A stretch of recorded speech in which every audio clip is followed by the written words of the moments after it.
Hi, I'm glad we're all back together again today to do some more poetry.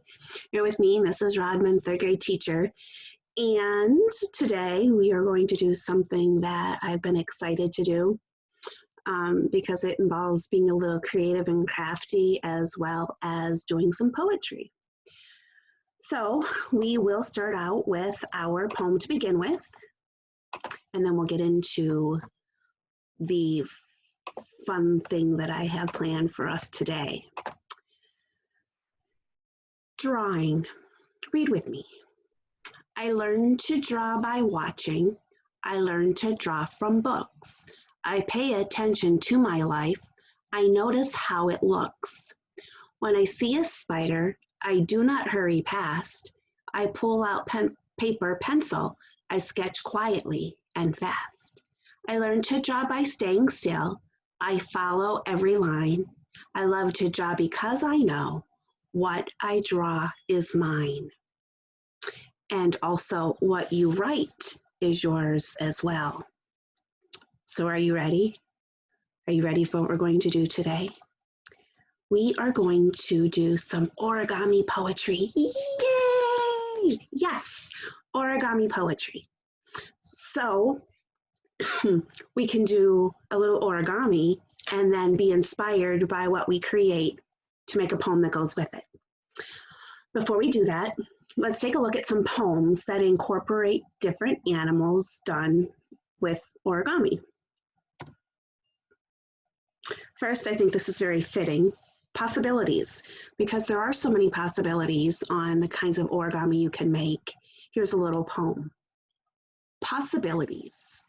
40 bright sheets of colored paper, a world of animals. Who will be next?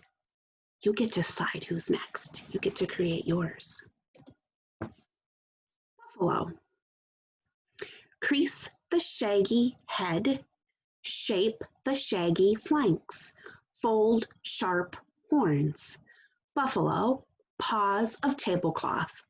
Buffalo. With that wonderful origami buffalo. Pond. My lily pad will not need a flower. It has a frog. So the frog made of origami. Notice that these poems aren't long. They can be as shorter as long as you would like them to be. Finishing. Don't fidget, leopard.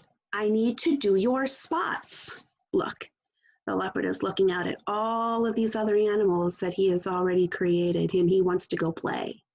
I wonder what kind of poem that all of those animals could create together now that they're done waiting for the leopard. So you want to probably do some origami now and then create a poem. So let's look at some sites that you can visit to make origami. So all I did was I typed in how to make origami, and one of the things that came up was how to make origami animals. If this is something that is interesting to you, all you have to do is go to that site. I have another one here. Let's go back to this page. This is on the same Google search that I did, how to create origami. And if you scroll down and you keep scrolling, there are a whole bunch of different animals. All you have to do is find the one that you like, click on it, and it gives you instructions as on how to make that specific animal. So you need to pick your favorite animal, find how to make it out of origami, and then create your poem. So let's read the last poem together. Green dog surprise. You must have been up late last night, folding. This morning when I awoke, I found 3 new friends. You see what they are? Little puppy dogs too. So that leads me to the next slide, how to make an easy origami dog. The directions are right there for you. All you need is a piece of paper, and it needs to be a square. We know that a square, all of the sides are the same length. If you only have white paper, you can color your paper to be any color that you need for your origami animal. This dog starts out as a square, and when you follow the steps, you will fold that square into a triangle.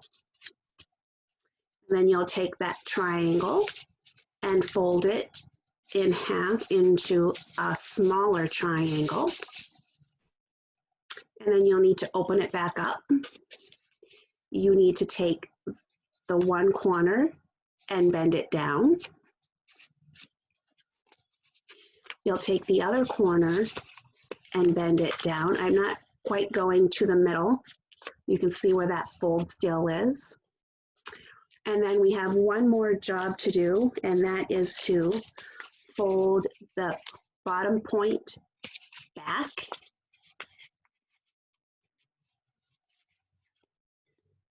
And then all you'll have to do is draw a face on it, and you have an origami dog. I did a dog because dogs are my favorite animal. If you'd like to do this dog, all you need is a square, all sides the same length, and follow those instructions to do so. Let's finish with a poem. Of course, it's titled Origami. I gently tear, just as I'm told, one perfect square I neatly fold, inside and out, so I can hold a polar bear. It's almost cold. I hope you have fun going to the different sites or searching for your own and creating an origami animal, and then also writing a poem about it. I can't wait to see what you create.